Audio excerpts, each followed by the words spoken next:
তো বেশি বেশি সিজদা করা মানে ফাসজুদু লিল্লাহি ওয়াবুদু, আল্লাহ বলছে ফাসজুদু লিল্লাহি ওয়াবুদু, সূরা নাজমের শেষ আয়াত।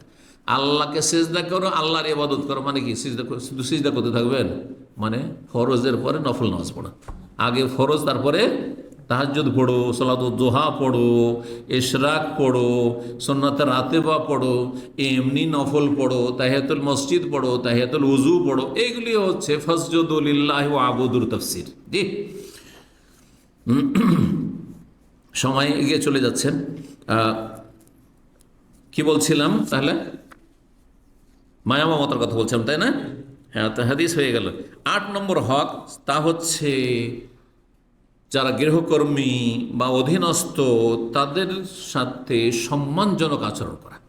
তাদের একটা সম্মান আছে, হ্যাঁ, তাদেরকে ছোট করবেন না, বরং তাদের সাথে সম্মানজনক আচরণ করবেন এবং তাদেরকে ভালো উপদেশ দেবেন, তাদের জন্য দোয়া দেবেন। দোয়া করা, দোয়া দিলে মানুষের মনে খুশি হয়, আনন্দ হয়।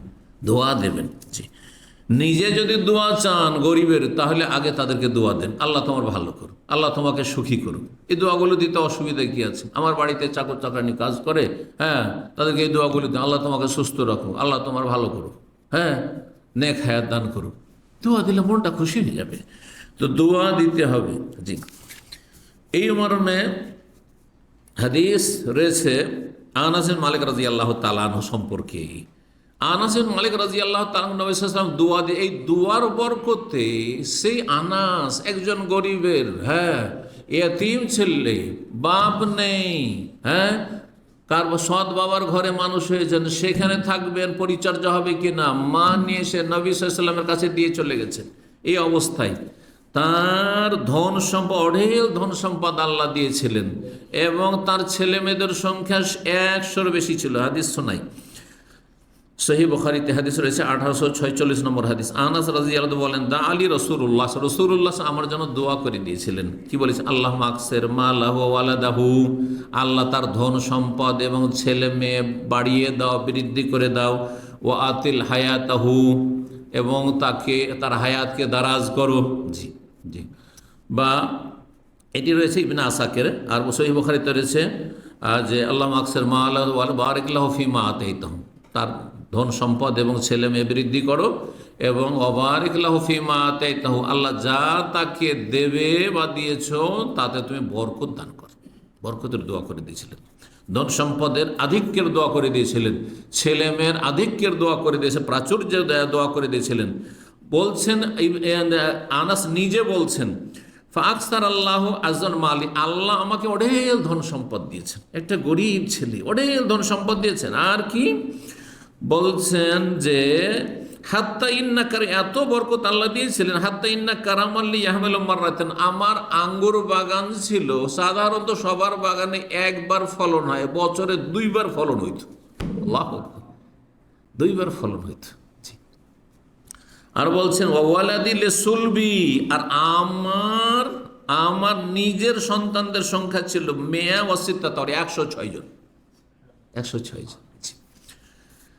ইবনে আসাকের 106 জনের কথা রয়েছে। আরেকটি হাদিসে সেটা আমরা পাই, বুখারীতে মূল হাদিস রয়েছে, সেখানে বর্ণনা করছেন যে আরেকটি দোয়া দিয়েছেন, আল্লাহ মারযুকহু মালান ওয়া ওয়ালাদান ওয়া বারিক লাহু ফীহি। শব্দের কিছু পার্থক্য রয়েছে কিন্তু অর্থগুলি কাছাকাছি। এই দোয়া বলছেন ফামা মিনাল আনসার ইনসা আকসার মালাম মিন্নি, আনাস নিজে বলছেন যে এই নবী সাল্লাল্লাহু আলাইহি ওয়াসাল্লামের দোয়ার বরকতে আনসারীদের, আমার গোটা বংশে আওস খাজরাজ যে আনসারী, তাদের মধ্যে আমার চাইতে ধনী ব্যক্তি আর কেউ ছিল না, সবচেয়ে ধনী। আর কি ওয়াজাকারা, তিনি উল্লেখ খাতামি, যে যখন দোয়া দিয়েছেন নবী সাল্লাল্লাহু আলাইহি ওয়াসাল্লাম, তখন আমার বাড়িতে ঘরে একটু স্বর্ণও ছিল না, একটু চাঁদিও ছিল না, শুধু একটা আংটি ছিল, চাঁদির একটা আংটি ছিল। তার মেয়ে, বড় মেয়ের নাম ছিল আমিনা। তিনি বলছেন আন্নাহু দুফিনা মিন সুলবিহি ইলা মাকদামিল হাজ্জাজ বিন ইউসুফ জালেম বাসরার গভর্নর হওয়ার আগ পর্যন্ত, কারণ আনাস বিন মালিক রাদিয়াল্লাহু তাআলা সে জামানায় বাসরায় অবস্থান করেছিলেন, বাসরায় ছিলেন। তো এই বাসরায় যখন হাজ্জাজ বিন ইউসুফ জালেম গভর্নর হয়ে আসলো উমাইয়া বংশের পক্ষ থেকে, ততদিন পর্যন্ত তার নিজ সন্তান মারা গিয়েছিলেন নাইফানা আলা ইশিনমে 120 জন। তাহলে এই রেওয়ায়তে পেয়ে গেলাম 120 জন। প্রসিদ্ধ রেওয়ায়ত এটি যে আনাসের মালিকের নিজের সন্তান সন্ততি 120 জন মারা গিয়েছেন এই জালেম হাজ্জাজ বিন ইউসুফ কুখ্যাত গভর্নর হয়ে আসার আগেই। আল্লাহ এত বরকত দিয়েছেন। আজকাল ছেলে মেয়েদের প্রাচুর ছেলে মেয়ের সংখ্যা বেশি যদি কাউকে বলা হয় তো এটাকে কোনো নিয়ামতি মনে করে না, মুসিবত মনে করছে। এটা কি মনে করছে?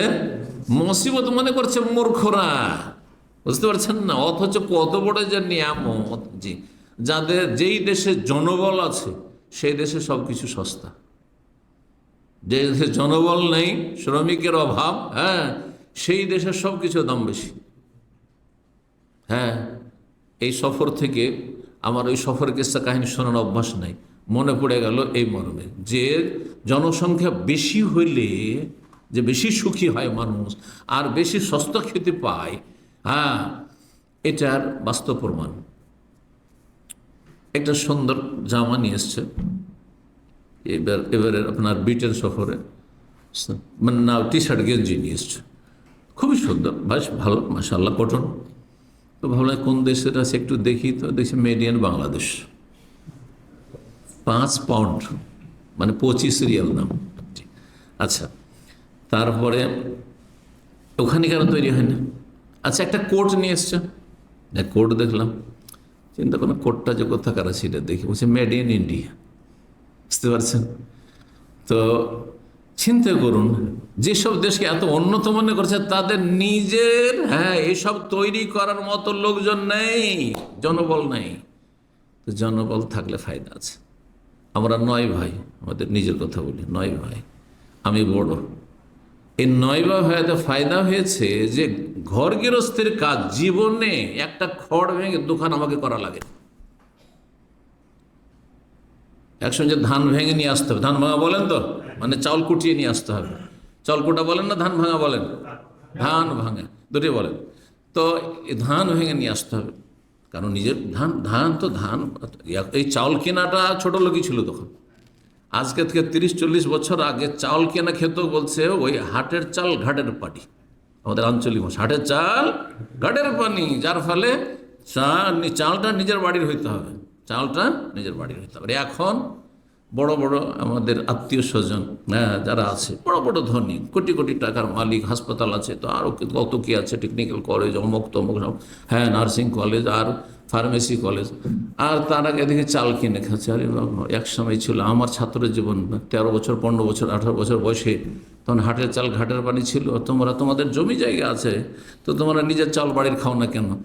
তো বললো যে কেউ এত ঝামেলা করে, আর মহিলাদের কষ্ট দিয়ে লাভ কি? ধান সব বিক্রি করে দিয়েছি আর এই চাল কিনে নিয়ে আসছি। ধান বিক্রি করে এখন চাল কিনে নিয়ে আসছে। বুঝতে পারছেন? জমি জায়গা আছে, ধান আছে, ধান সব বিক্রি, কেউ চাল কোটে, চাল কোটে দিয়ে তো সব আমার ছোটো ভাইরা। কার কি কাজ? আমার কাজ, আমার বাবার, যেহেতু আমি খলিফা স্থলাভিষিক্ত, যে ওই যে টাকা দিতে হবে, এই কত লাগবে, এত টাকা দিয়ে দিলাম, ব্যাস হয়ে গেল। জীবনে কাজ করতে হয়নি, কতদিন হাট বাজার থেকে মাছ কিনে নিয়ে আয়, গোস্ত কিনে নিয়ে আয়, ওইটা কিনে নিয়ে, কোনো কিছুই করতে হয়নি, ব্যাস টাকাটা দিতে হবে আমাকে, এইটা দায়িত্ব। তাহলে কত বড় নিয়ামত, চিন্তা করুন। এগুলো এক একটা করে চিন্তার বিষয় রয়েছে।